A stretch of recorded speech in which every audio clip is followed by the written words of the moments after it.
Duncan and the Old Mine. It was summer on the island of Sodor. Duncan loved this time of year. Today he was especially excited.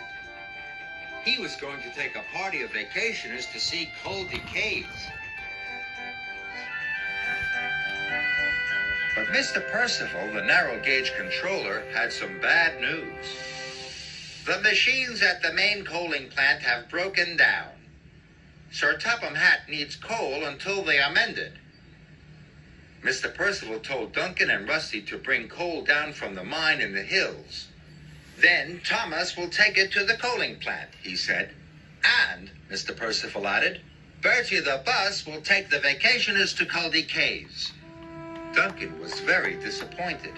He wanted to go to the caves. Pulling coal cars wasn't an exciting job at all. As Duncan was puffing slowly to the mine, he noticed an old line branching off into the trees and bushes. That looks like a good place for an adventure, said Duncan excitedly. I wonder what's down there. Duncan pushed his way through the barrier. Rusty was coming down the hill with freight cars full of coal. He stopped when he saw Duncan. Look what you've done, Duncan, he hooted. Why did you break through the barrier? I wanted an adventure, Duncan wished quietly. This isn't the time for an adventure, tooted Rusty. We've got work to do. But Duncan didn't want to pull coal cars anymore. All he could think about was having an adventure. So he puffed further down the line. Duncan clattered along the old line. Finally, the line disappeared into the side of the mountain. It looked like the entrance to an old mine. This is better than caves any day, he told himself excitedly. And he puffed inside. Duncan was too excited to think clearly. He puffed straight into a roof support. And suddenly the roof collapsed behind him. Duncan was trapped. Oh no, Duncan wished. How am I going to get out? Back at the transfer yards, Thomas was waiting. Where's Duncan? Thomas asked. I don't know, said Rusty. I'd better go and look for him. It was dark and lonely in the old mine. Duncan didn't like it at all. He looked up at the shafts of light. Maybe if I whistle, someone will hear me. Duncan whistled as loudly as he could, but there was no reply.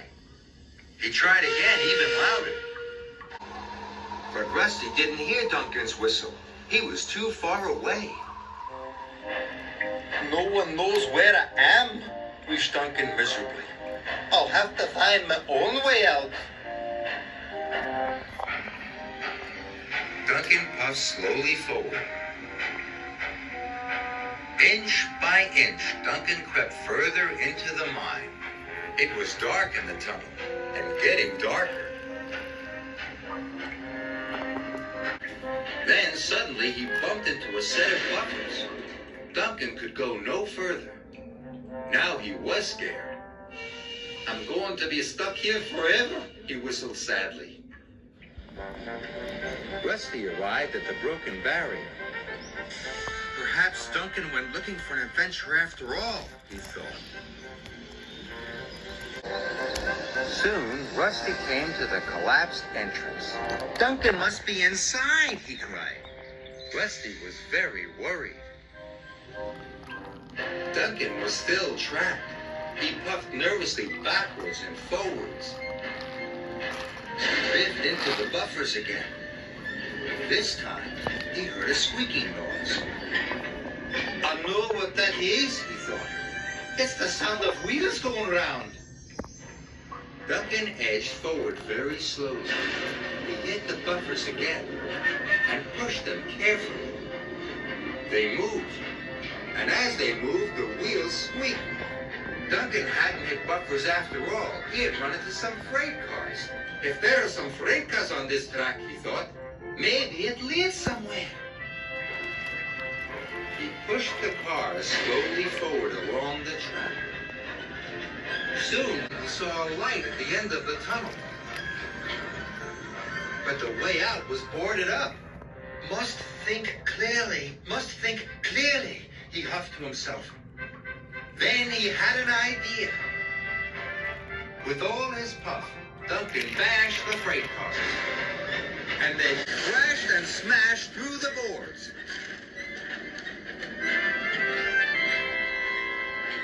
Duncan was free. I did it! He hooted happily.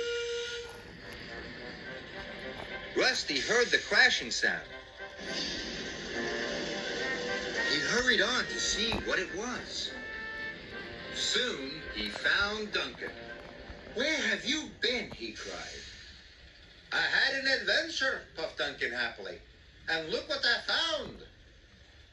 Rusty could hardly believe it.